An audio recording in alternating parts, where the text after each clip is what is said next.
ওম শান্তি। আজিৰ তাৰিখ 22 এপ্ৰিল 2025 বৰ্ষ। প্ৰাতঃ মুৰলী বাপদাদা মধুবন। আজিৰ পিতাৰ অমৃতবাণী হৈছে, মৰমৰ সন্তানসকল, এয়া তোমালোকৰ অতিকৈ মূল্যৱান সময়। এই সময়ত তোমালোক সম্পূৰ্ণৰূপে পিতাৰ সহায়কাৰী হোৱা। সহায়কাৰী সন্তানেহে উচ্চ পদ পায়। আজি পিতাই মৰমৰ সন্তানসকলক কৈছে যে এয়া তোমালোকৰ অতিকৈ মূল্যৱান সময়। এই সময়ত তোমালোক সম্পূৰ্ণৰূপে পিতাৰ সহায়কাৰী হোৱা আৰু সহায়কাৰী সন্তানেহে উচ্চ পদ পায়।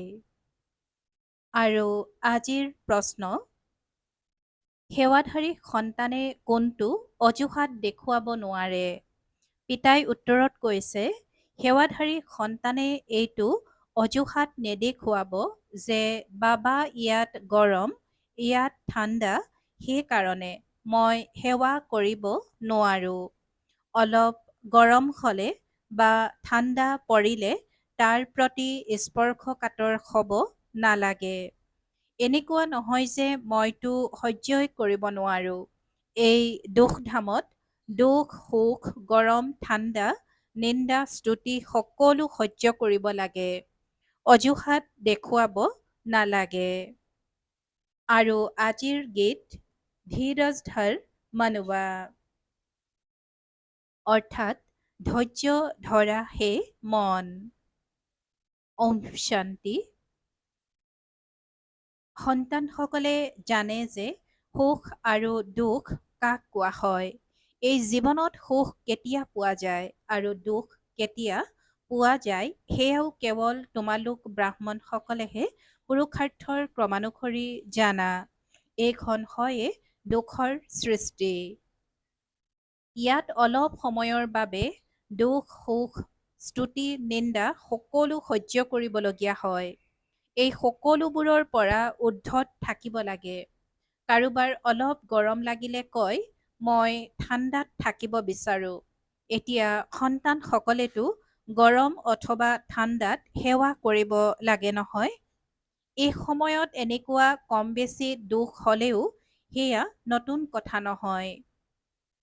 এইখন হয়ে দুখধাম। এতিয়া তোমালোক সন্তানসকলে সুখধামত যাবলৈ পুৰা পুৰুষাৰ্থ কৰিব লাগে। এয়াতো তোমালোকৰ অতিকৈ মূল্যৱান সময়। ইয়াত অজুহাত দেখুৱাব নোৱাৰা। বাবাই সেৱাধাৰী সন্তানসকলৰ কাৰণে কয়, যিসকলে সেৱা কৰিব নাজানে তেওঁলোকতো কোনো কামৰ নহয়। ইয়াত পিতা আহিছে কেৱল ভাৰতকে নহয়, গোটেই বিশ্বক সুখধাম কৰি তুলিবলৈ। তেন্তে ব্ৰাহ্মণ সন্তানসকলেই পিতাৰ সহায়কাৰী হ'ব লাগে। পিতাৰ আগমন হৈছে, গতিকে তেওঁৰ মতত চলিব লাগে। ভাৰত যি স্বৰ্গ তেওঁৰ মতত চলিব লাগে। ভাৰত যি স্বৰ্গ আছিল সেই ভাৰতেই এতিয়া নৰক হৈ গ'ল। তাক আকৌ স্বৰ্গ কৰি গঢ়ি তুলিব লাগে। এইটো এতিয়া জানিব পাৰিছা। সত্যযুগত এই পবিত্ৰ ৰজাসকলৰ ৰাজ্য আছিল, বহুত সুখী আছিল, আকৌ অপবিত্ৰ ৰজাও হয় আৰু ঈশ্বৰৰ অৰ্থে দান পুণ্য কৰিলে তেতিয়া তেওঁলোকেও শক্তি পায়। এতিয়াতো হয়ে প্ৰজাৰ ৰাজ্য, কিন্তু এওঁলোকে কোনো ভাৰতৰ সেৱা কৰিব নোৱাৰে। ভাৰতৰ অথবা জগতৰ সেৱাটো একমাত্ৰ বেশদৰ পিতাইহে কৰে। পিতাই যিহেতু স্পষ্ট কৰি কৈছে যে ভাৰতৰ অথবা জগতৰ সেৱা একমাত্ৰ বেশদৰ পিতাইহে কৰে। এতিয়া পিতাই সন্তানসকলক কয়, মৰমৰ সন্তানসকল, এতিয়া মোৰ সৈতে সহায়কাৰী হোৱা। কিমান মৰমেৰে বুজায়। আত্ম অভিমানী সন্তানসকলে বুজি পায়, দেহ অভিমানীয়ে কি সহায় কৰিব পাৰিব, কিয়নো মায়াৰ শিকলিত বান্ধ খাই আছে। এতিয়া পিতাই নিৰ্দেশনা দিছে যে সকলোকে মায়াৰ শিকলিৰ পৰা, গুৰুসকলৰ শিকলিৰ পৰা মুক্ত কৰা। তোমালোকৰ বেপাৰেই হৈছে এইটো। পিতাই কয়, যিসকল মোৰ ভাল সহায়কাৰী হ'ব, পদো তেওঁলোকেই পাব। পিতাই নিজেই সন্মুখত কয়, মই যি হওঁ, যেনেকুৱা হওঁ, সাধাৰণ হোৱাৰ কাৰণে মোক সম্পূৰ্ণকৈ নাজানে। পিতাই আমাক বিশ্বৰ মালিক কৰি তোলে, এইটো নাজানে। এই লক্ষ্মী নাৰায়ণ বিশ্বৰ মালিক আছিল, এইটো কোনেও নাজানে। এতিয়া তোমালোকে বুজি পোৱা যে কেনেকৈ এওঁলোকে ৰাজ্য পালে, আকৌ কেনেকৈ হেৰুৱালে। মনুষ্যইটো একেবাৰে তুচ্ছ বুদ্ধিৰ। এতিয়া পিতা আহিছে সকলোৰে বুদ্ধিৰ তলা খুলিবলৈ, পাথৰ অৰ্থাৎ অপবিত্ৰ বুদ্ধিৰ পৰা পাৰস অৰ্থাৎ পবিত্ৰ বুদ্ধিৰ কৰিবলৈ। বাবাই কয়, এতিয়া সহায়কাৰী হোৱা। জগতৰ লোকে খোদাৰ সহায়কাৰী বুলি কয়, কিন্তু সহায়কাৰীটো নহয়েই। খোদা আহি যিসকলক পবিত্ৰ কৰি তোলে তেওঁলোককহে কয় যে এতিয়া আনকো নিজৰ সমান কৰি তোলা, শ্ৰীমতত চলা। পিতা আহিছেই পবিত্ৰ স্বৰ্গবাসী কৰি তুলিবলৈ। তোমালোক ব্ৰাহ্মণ সন্তানসকলে জানা এয়া হ'ল মৃত্যুৰ লোক। বহি থাকোঁতেই অকস্মাৎ মৃত্যু হৈ থাকে। তেনেহলে কিয়নো আমি আগতেই পৰিশ্ৰম কৰি পিতাৰ পৰা সম্পূৰ্ণ উত্তৰাধিকাৰ লৈ নিজৰ ভৱিষ্যত জীৱন গঢ়ি নলওঁ। মনুষ্যৰ যেতিয়া বানপ্ৰস্থ অৱস্থা হয় তেতিয়া ভাবে এতিয়া ভক্তিত লাগি যাওঁ। যেতিয়ালৈকে বানপ্ৰস্থ অৱস্থা নহয় তেতিয়ালৈকে খুব ধন আদি উপাৰ্জন কৰে। এতিয়া তোমালোক সকলোৰেতো বানপ্ৰস্থ অৱস্থাই হয়। তেনেহলে কিয়নো পিতাৰ সহায়কাৰী হৈ যাব নালাগে? অন্তৰক সুধিব লাগে, মই পিতাৰ সহায়কাৰী হওঁনে? পিতাই কৈছে যে অন্তৰক সুধিব লাগে, মই পিতাৰ সহায়কাৰী হওঁনে? সেৱাধাৰী সন্তানসকলেতো সেৱাধাৰী। পিতাই কৈছে যে যেতিয়ালৈকে বানপ্ৰস্থ অৱস্থা নহয় তেতিয়ালৈকে খুব ধন আদি উপাৰ্জন কৰে। এতিয়া তোমালোক সকলোৰেতো বানপ্ৰস্থ অৱস্থাই হয়। তেনেহলে কিয়নো পিতাৰ সহায়কাৰী হৈ যাব নালাগে? অন্তৰক সুধিব লাগে, মই পিতাৰ সহায়কাৰী হওঁনে? সেৱাধাৰী সন্তানসকলটো প্ৰসিদ্ধ হয়, ভাল পৰিশ্ৰম কৰে। যুগযুক্ত হৈ থাকিলে সেৱা কৰিব পাৰিব। স্মৃতিৰ শক্তিৰে গোটেই সৃষ্টিক পবিত্ৰ কৰি তুলিব লাগে। তোমালোক গোটেই সৃষ্টিক পবিত্ৰ কৰি তোলাৰ বাবে নিমিত্ত হৈছা। তোমালোকৰ কাৰণে আকৌ পবিত্ৰ সৃষ্টিও নিশ্চয় লাগে। সেইকাৰণে পতিত সৃষ্টিৰ বিনাশ হ'ব লাগে। এতিয়া সকলোকে এয়াই কৈ থাকা যে দেহ অভিমান এৰা। এজন পিতাকে স্মৰণ কৰিবা, তেওঁৱেই পতিত পাৱন। সকলোৱে স্মৰণো তেওঁকেই কৰে। সাধু সন্ত আদি সকলোৱে আঙুলিৰে এনেকৈ ইংগিত দিয়ে যে পৰমাত্মা এজনেই, তেওঁৱেই সকলোকে সুখ দিওঁতা। ঈশ্বৰ অথবা পৰমাত্মা বুলি কয়, কিন্তু তেওঁক কোনেও নাজানে। কোনোবাই গণেশক, কোনোবাই হনুমানক, কোনোবাই নিজৰ গুৰুক স্মৰণ কৰি থাকে। এতিয়া তোমালোকে জানা সেয়া সকলো হৈছে ভক্তি মাৰ্গৰ। ভক্তি মাৰ্গো আধাকল্প চলিব লাগে। ডাঙৰ ডাঙৰ ঋষিমুনি সকলোৱে নেতি নেতি অৰ্থাৎ নাজানো জানো বুলি কৈ আহিছে। অৰ্থাৎ ৰচয়িতা আৰু ৰচনাক আমি পিতাই কৈছে যে অৰ্থাৎ ৰচয়িতা আৰু ৰচনাক আমি নাজানো। পিতাই কয়, তেওঁলোক ত্ৰিকালদৰ্শীতো নহয়, বীজৰূপ জ্ঞানৰ সাগৰটো এজনেই, তেওঁ আহেও ভাৰততেই। শিৱ জয়ন্তীও পালন কৰে আৰু গীতা জয়ন্তীও পালন কৰে। গতিকে শ্ৰীকৃষ্ণক স্মৰণ কৰে। শিৱকতো নাজানেই। শিৱ বাবাই কয়, পতিত পাৱন জ্ঞানৰ সাগৰটো মই হওঁ। শ্ৰীকৃষ্ণৰ কাৰণেতো এনেকৈ ক'ব নোৱাৰে। গীতাৰ ভগৱান কোন? এইখন বহুত ভাল চিত্ৰ। পিতাই এই চিত্ৰ আদি সকলো তৈয়াৰ কৰাই সন্তানসকলৰ কল্যাণৰ কাৰণেই। শিৱ বাবাৰ মহিমাটো সম্পূৰ্ণকৈ লিখিব লাগে। সকলো তেওঁৰ ওপৰতেই নিৰ্ভৰ কৰে। ওপৰৰ পৰা যিয়েই আহে তেওঁ পবিত্ৰই। তেওঁ পবিত্ৰই হয়। পবিত্ৰ নোহোৱাকৈ কোনেও যাব নোৱাৰে। মুখ্য কথা হৈছে পবিত্ৰ হোৱাৰ। সেইখন হয়ে পবিত্ৰ ধাম, য'ত সকলো আত্মা নিবাস কৰে আৰু ইয়াত তোমালোকে ভূমিকা পালন কৰি কৰি পতিত হৈ গৈছা। যি সকলোতকৈ অধিক পবিত্ৰ আছিল তেওঁলোকে আকৌ পবিত্ৰ অৰ্থাৎ পতিত হৈ গৈছে। পিতাই কৈছে যে যি সকলোতকৈ অধিক পবিত্ৰ আছিল তেওঁলোকেই আকৌ পতিত হৈ গৈছে। দেৱী দেৱতা ধৰ্মৰ নাম চিহ্নই নাইকিয়া হৈ গ'ল। দেৱী দেৱতা ধৰ্ম সলনি কৰি হিন্দু ধৰ্ম নাম ৰাখি দিলে। তোমালোকেই স্বৰ্গৰ ৰাজ্য লোৱা আৰু পুনৰ হেৰুওৱা। পৰাজয় আৰু জয়ৰ খেল। মায়াৰ হাতত পৰাজয় মানেই পৰাজয়। মায়া জয় কৰা মানেই জয়। মনুষ্যইতো ৰাৱণৰ ইমান ডাঙৰ চিত্ৰ কিমান খৰচ কৰি তৈয়াৰ কৰে আকৌ এদিনতেই শেষ কৰি দিয়ে। শত্ৰু হয় নহয়, কিন্তু এয়াতো পুতলাৰ খেল হৈ গ'ল। শিৱ বাবাৰো চিত্ৰ তৈয়াৰ কৰি পূজা কৰি আকৌ ভাঙি পেলায়। দেৱীসকলৰ চিত্ৰও এনেকৈ তৈয়াৰ কৰি আকৌ গৈ ডুবাই দিয়ে। একোৱেই বুজি নাপায়। এতিয়া তোমালোক সন্তানসকলে বেহদৰ ইতিহাস ভূগোলক জানা যে এই সৃষ্টি চক্ৰ কেনেকৈ ঘূৰে। সত্যযুগ ত্ৰেতাৰ বিষয়ে কোনেও নাজানে। দেৱতাসকলৰ গ্লানিৰ চিত্ৰ তৈয়াৰ কৰি দিছে। পিতাই বুজায়, মৰমৰ সন্তানসকল, বিশ্বৰ মালিক হ'বৰ কাৰণে পিতাই তোমালোকক যি নিয়ম শুনাইছে, সেই নিয়মত চলা। স্মৃতিত থাকি ভোজন ৰান্ধিবা, যুগযুক্ত হৈ খাবা। পিতাই নিজেই কয়, মোক স্মৰণ কৰিলে তোমালোক পুনৰ বিশ্বৰ মালিক হৈ যাবাগৈ। পিতাই নিজেই কয়, মোক স্মৰণ কৰিলে তোমালোক পুনৰ বিশ্বৰ মালিক হৈ যাবাগৈ। পিতাও পুনৰাই আহিছে, এতিয়া সম্পূৰ্ণকৈ বিশ্বৰ মালিক হ'ব লাগে। পিতা মাতাক অনুসৰণ কৰা। কেৱল পিতাটো থাকিব নোৱাৰে।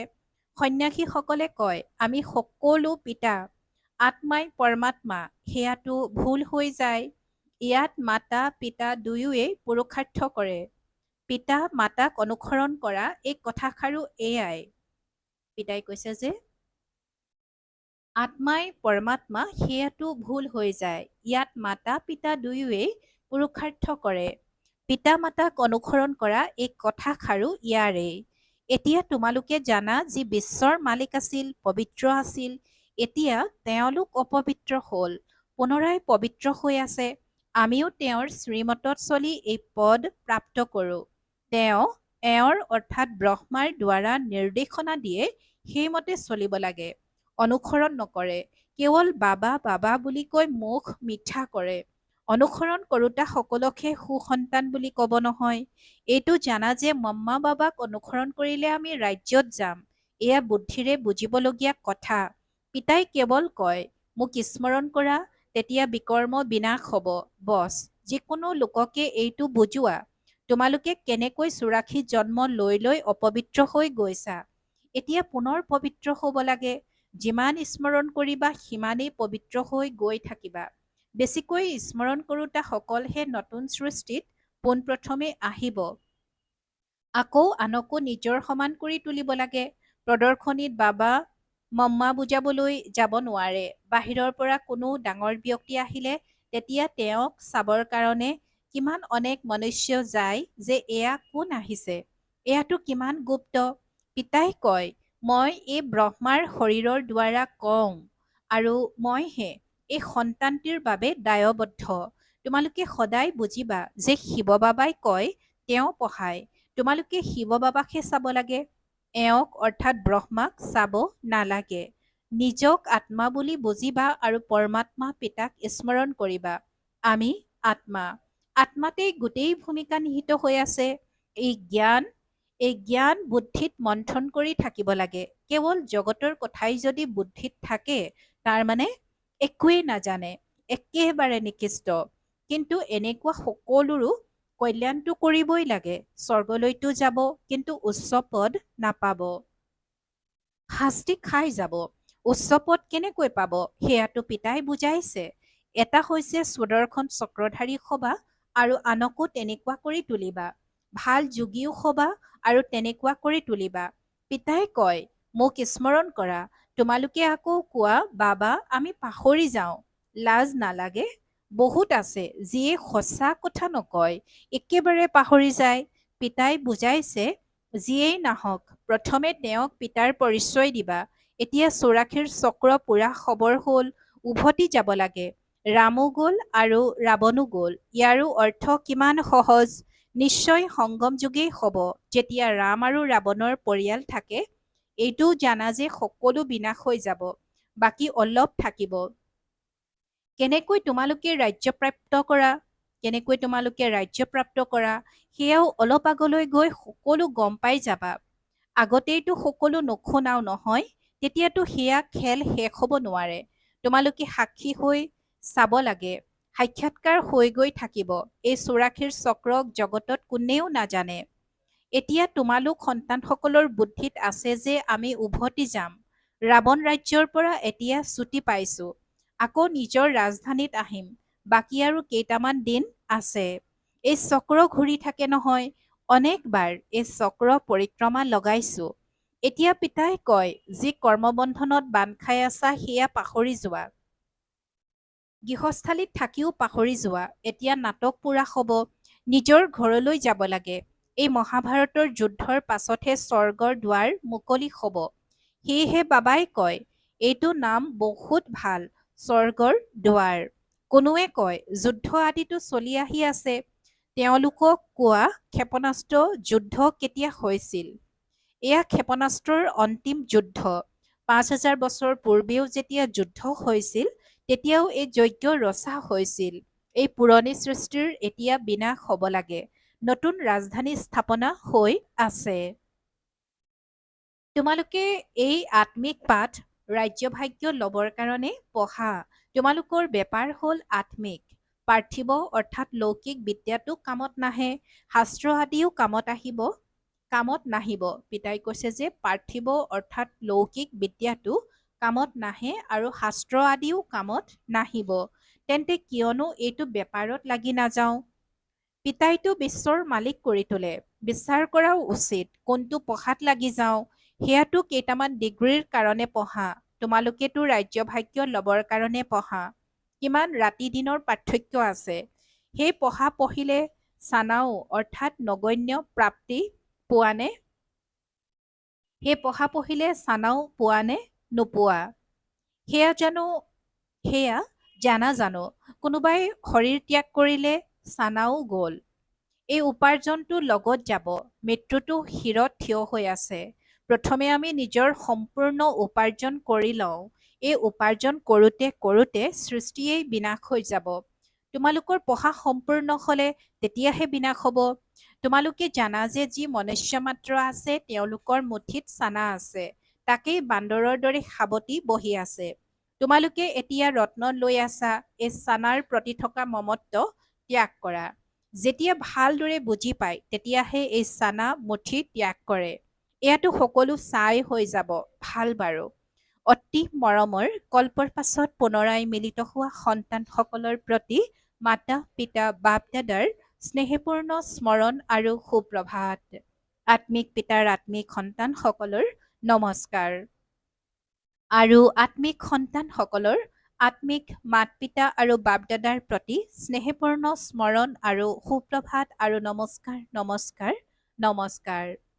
আৰু আজিৰ ধাৰণাৰ বাবে মুখ্য সাৰ প্ৰথমতে, আত্মিক পাঠ পঢ়িব আৰু পঢ়াব লাগে। অবিনাশী জ্ঞান ৰত্নৰে নিজৰ মুঠি ভৰাব লাগে। চানাৰ পিছত নিজৰ সময় নষ্ট কৰিব নালাগে। দ্বিতীয়তে, এতিয়া নাটক পুৰা হ'ব, সেয়েহে নিজৰ কৰ্মবন্ধনৰ পৰা মুক্ত কৰিব লাগে। সুদৰ্শন চক্ৰধাৰী হ'ব লাগে আৰু আনকো তেনেকুৱা কৰি তুলিব লাগে। মাতা পিতাক অনুকৰণ কৰি ৰাজকীয় পদৰ অধিকাৰী হ'ব লাগে। আৰু আজিৰ বৰদান, সংকল্পকো পৰীক্ষা কৰি ব্যৰ্থৰ পুঁজি সমাপ্ত কৰোঁতা শ্ৰেষ্ঠ সেৱাধাৰী হোৱা। সংকল্পকো পৰীক্ষা কৰি ব্যৰ্থৰ পুঁজি সমাপ্ত কৰোঁতা শ্ৰেষ্ঠ সেৱাধাৰী হোৱা।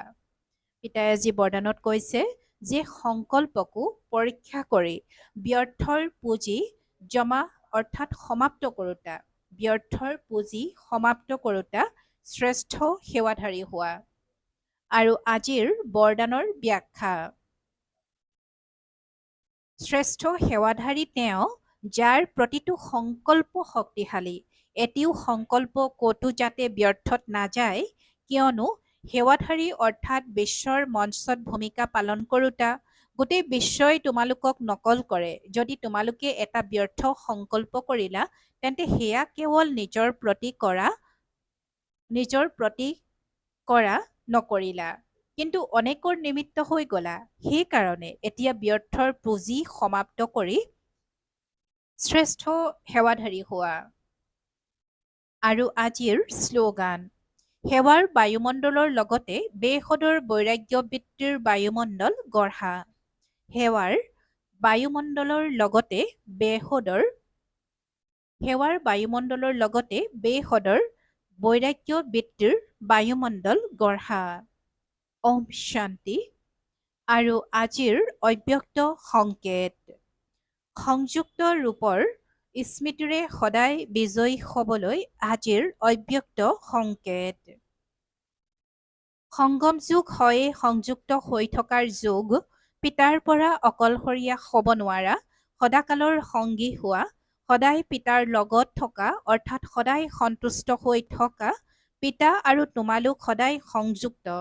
সংযুক্তৰ শক্তি বহুত বেছি। এটা কাৰ্যৰ সলনি হাজাৰ কাৰ্য কৰিব পাৰা কিয়নো হাজাৰ ভুজাধাৰী পিতা তোমালোকৰ লগত আছে। ওম শান্তি।